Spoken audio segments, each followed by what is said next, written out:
Well, I thought of the book The Glass Castle by Jeanette Walls. And I brought The Absolutely True Diary of Part-Time Indian today.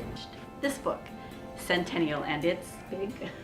It's big. I think it's a testament to how much I loved it when I first read it, that as an 18-year-old I got through something that was this thick, because that's not your typical 18-year-old reading material.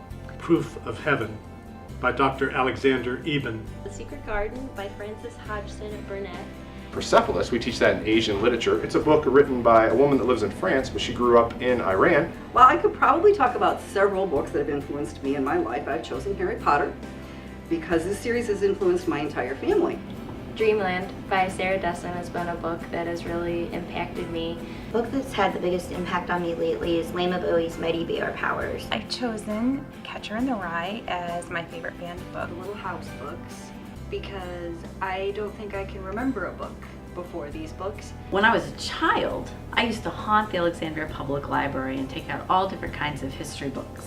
And the ones that I remember the best were actually a children's series that were famous biographies, and they ran the gamut of personality and influence. I mean, Kit Carson, Annie Oakley, Abigail Adams, Thomas Jefferson, you name it.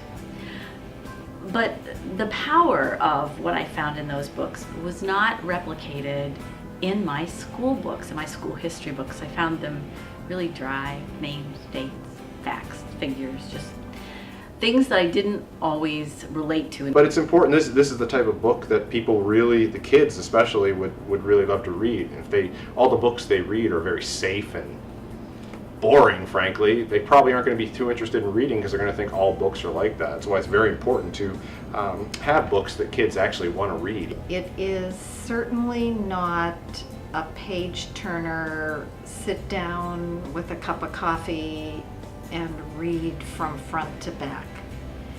It is actually not only very thought-provoking, but very disturbing. It's the memoir of a woman, Jeanette Walls, whose parents, I guess you would say, made a conscious decision never to settle down.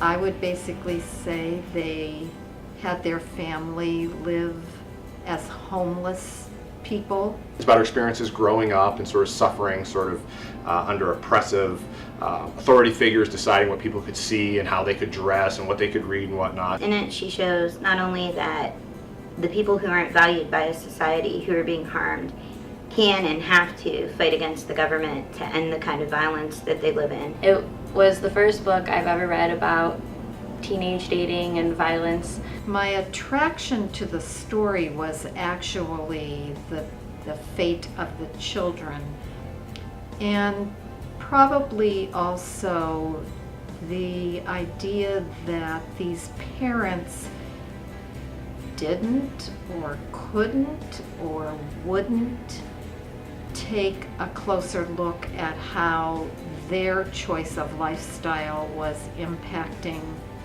their children. I was surprised that so many people had said that the book was subversive and that the main character, Holden Caulfield, was a juvenile delinquent. When the thing that struck me most about the book was that it's about a child grieving for his brother. And I'm always shocked that that's not the first thing that people say about this book. It's one of the many accounts of a near-death experience, and what was intriguing about Proof of Heaven to me was that it was written by a neurosurgeon, a doctor who was not a believer before he went into a 7-day coma with no measurable brain activity. I'll never forget some of the things he said, and one particular quote from the book caught my attention. And he said, "During the few years allotted to us here, we are the guardians of our earth, the custodians of our heritage, and the caretakers of our future." And I thought that really said it all. His entire motivation for writing the book.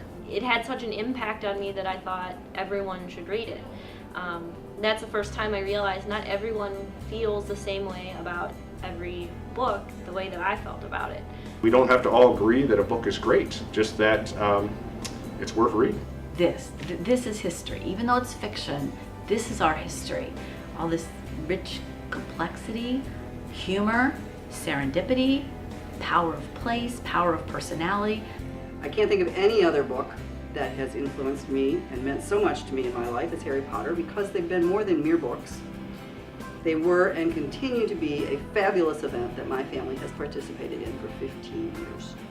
I actually now require the book to be read in my junior, senior level undergraduate education course that deals with being the director of a daycare or preschool program. I have never ever forgotten the impact of Mishner's words and his book, Centennial, on the way that I view history, the past, the present, and the future. There we go.